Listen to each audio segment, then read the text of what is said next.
Kickstart your day with the delicious taste of Blackout coffee. It's family-owned, premium coffee, fresh roasted, and it's shipped out within 48 hours of roasting. They take the beans out of the roaster, they put them in a box, they mail them to you, it lands on your doorstep, you put it in your coffee cup, Bob's your uncle.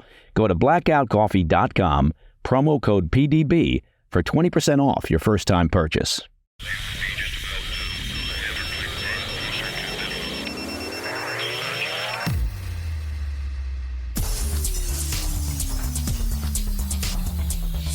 It's Monday, 8 July. Welcome to the PDB Afternoon Bulletin. I'm Mike Baker, your eyes and ears on the world stage. Let's get briefed. First, a new report is shedding light on Russian troop deaths on Ukraine's front lines, fighting which has reportedly cost Moscow more troops than all other Russian conflicts combined since World War II. At some point, you have to ask just how long Putin can keep this up, and at what point the Russian population says enough. Just kidding. Past history indicates that Putin can keep this going indefinitely, and the Russian population will put up with it. Also, a growing number of leading U.S. Democrat lawmakers are calling for President Biden to bow out of the presidential race due to concerns about his age and mental acuity. Biden reportedly responded by saying, quote, "I'm in a presidential race?" Okay, fine. That's not a real quote. We'll bring you the latest on the efforts to have Biden step aside and how the president himself is reacting. But first, our afternoon spotlight. We're learning more about just how many soldiers the Putin regime has sacrificed in their war of attrition against Ukraine, and the losses, well, they're significant and sobering. A recent analysis conducted by The Economist estimates that between 462,000 and 728,000 Russian soldiers have been killed or wounded since the Kremlin mounted their invasion in February of 2022. The bloodshed is a reflection of Vladimir Putin's so-called meat grinder strategy, which involves flooding conflict zones with overwhelming numbers of troops with little regard to their lives. The bloodshed makes this one of the deadliest conflicts in Russia's history. To put these numbers into perspective, the deaths and injuries now exceed all losses by the Soviet Union and the Russian Federation in all its wars combined since World War II. Now, it's important to note that these estimates don't separate how many troops were killed versus wounded. The Economist based their report on leaked documents from the U.S. Department of Defense, along with other official and unofficial sources. This included culling through Russian inheritance data and obituaries posted to social media. Officially, verifying the information is, well, it's next to impossible, given that the Kremlin does not disclose their losses. But the analysis by The Economist is in line with recent projections regarding troop deaths from U.S., U.K., and French intelligence, as well as some Russian media. Two Russian media outlets reported on July 5th that somewhere between 106,000 to 140,000 Russian troops had died as of June 21st. France, meanwhile, has estimated Russian deaths at approximately 150,000, while the BBC recently estimated a figure of 113,000. Now, parsing through the data, The Economist found that for every Russian soldier killed in battle, roughly 3 to 4 are seriously wounded.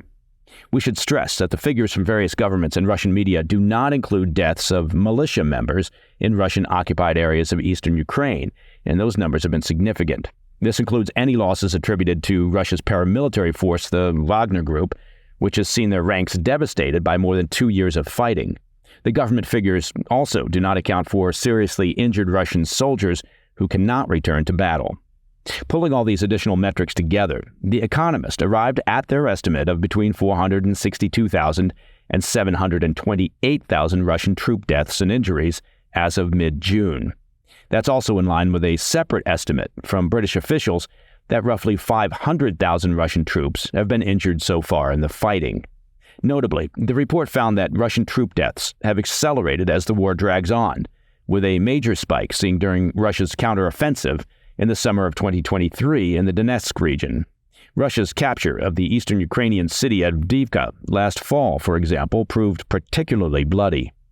The rate of loss is getting so bad that the American Institute for the Study of War estimates that Russia could soon average 20,000 troop deaths per month.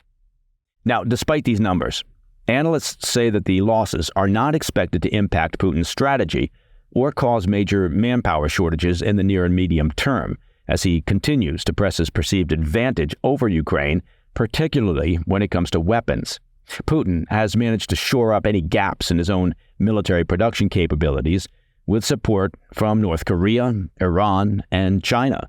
Xi's regime has provided vital economic support to Russia over the past 2 years that has allowed Putin to maintain his invasion. And most recently, they appear to be providing direct military hardware support through the joint production of Iranian-designed Shahed drones. Coming up after the break, a growing number of leading Democrat lawmakers are calling for President Biden to bow out of the presidential race due to concerns about his age and mental acuity. I'll be right back. Welcome back to the Afternoon Bulletin. A growing number of House Democrats are asking President Biden to step aside for the 2024 election, raising concerns about his electability and ability to lead the party to victory. During a call on Sunday, convened by House Democratic leader Hakeem Jeffries, Representatives Adam Smith, Jerry Nadler, Mark Takano, and Joe Morell urged the president to step aside.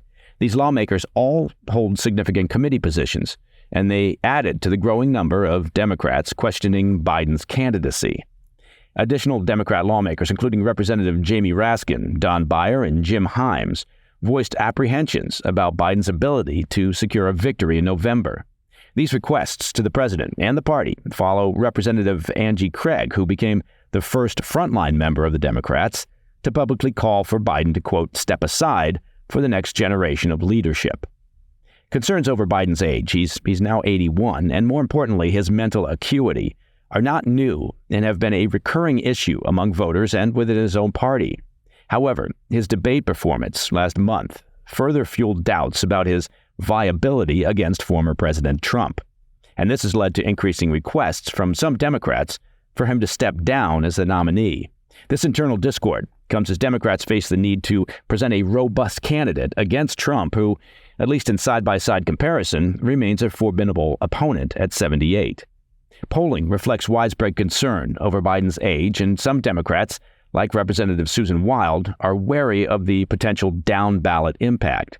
Wild, although not explicitly calling for Biden to exit, echoed the electorate's apprehensions about his candidacy's implications. On Monday, President Biden dismissed suggestions that he should withdraw from the presidential race, emphasizing the importance of voter preference and his political record. In a letter addressed to congressional Democrats, Biden called for unity and highlighted his commitment to defeating former President Trump. The letter reaffirmed his statement in a recent interview where he said, quote, only the Lord Almighty could get him to reconsider. Despite efforts to control the narrative, Biden's gaffes have left many Democrats questioning his ability to secure another term.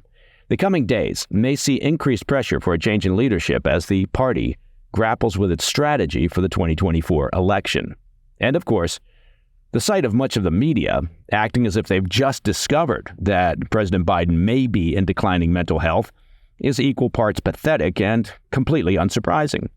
The notion that Biden's close circle of enablers, including his wife and family, VP Kamala Harris, the White House chief of staff, and a tight-knit group of sycophants were somehow able to hide the mental acuity issue from the media is laughable.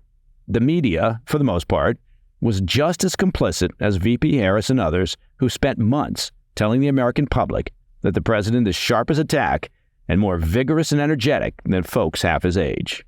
And that, my friends, is the PDB Afternoon Bulletin for Monday, 8 July. If you have any questions or comments, please reach out to me at pdb@thefirsttv.com. For an ad-free PDB experience, be sure to check out our premium membership at pdbpremium.com. And remember, you can get your President's Daily Brief fix on all major podcast platforms, our YouTube channel at President's Daily Brief, and on the First TV. I'm Mike Baker, and I'll be back tomorrow. Until then, stay informed, stay safe, stay cool.